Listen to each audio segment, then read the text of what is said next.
All right, guys, kind of a fun video tonight. This is the Seiko quote orange bishop from the movie Aliens.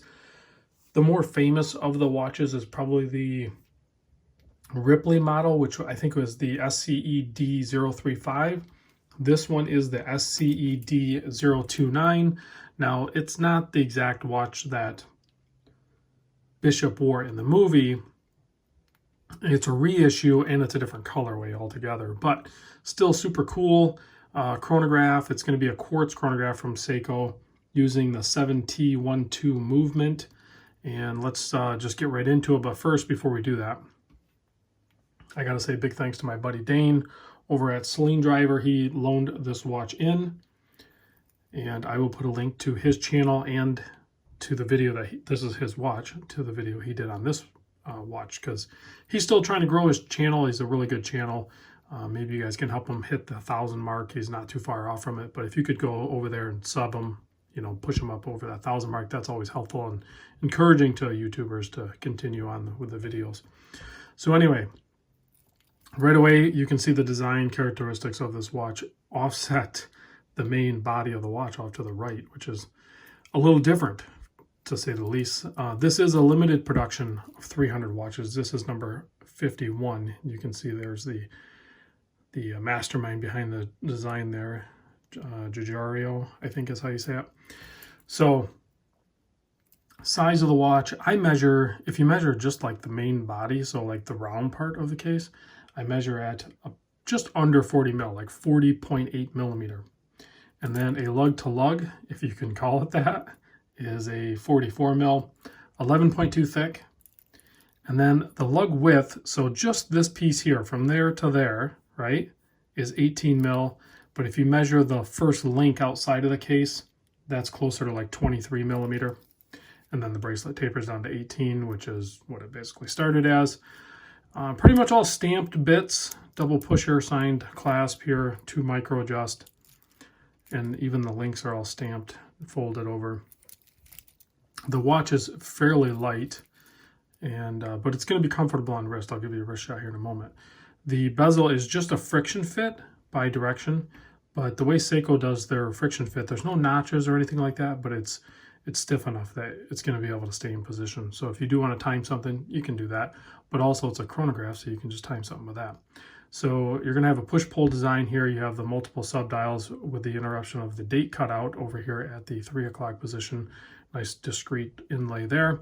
And you can see the depth of this dial. It's where the sub-dials are, it's, you know, cut out.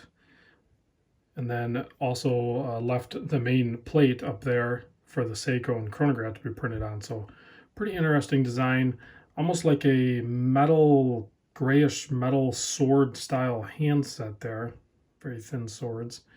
And then a nice bevel to the chapter ring with all of the printing on there. So design wise, it's a pretty fun watch. Really obvious orange plastic pushers on this guy. So let's go ahead and get that chronograph started. Maybe. Oh, apparently I had started it before. So you can start it, and you can see it on the reset. It's going to do a full sweep. So without getting into too much detail about the functions of the watch, you know, that's how you stop it, and then that's how you reset it. So pretty simple.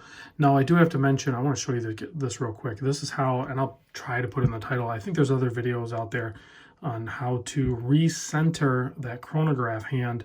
I think it's pretty well centered right now, but basically if you pull the crown out all the way and you hold this, the Chronograph Start pusher, I think you hold it, there you go. And then, so that starts it, and then you stop it right before you want to micro adjust it, which it's basically centered. So then you can center it, like if it's off center, you can push this button down here and center it. So you push it and hold it down. I maybe goofed it up, but you push it and hold it down for like a couple seconds and it should start to, you see that lower sub-dial start? There it goes. So then you kind of stop it. Whoop, I went past. So anyway, that's how you get it to recenter. You hold this around and get it to go. And then when you let off, it'll stop. So, but it'll speed up on you, so you got to watch that.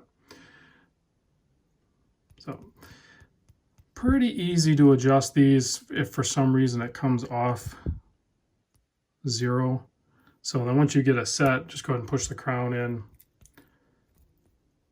and then you can do your chronograph again. So I know I probably complicated it, but basically just fiddle with it and you'll get it sorted out.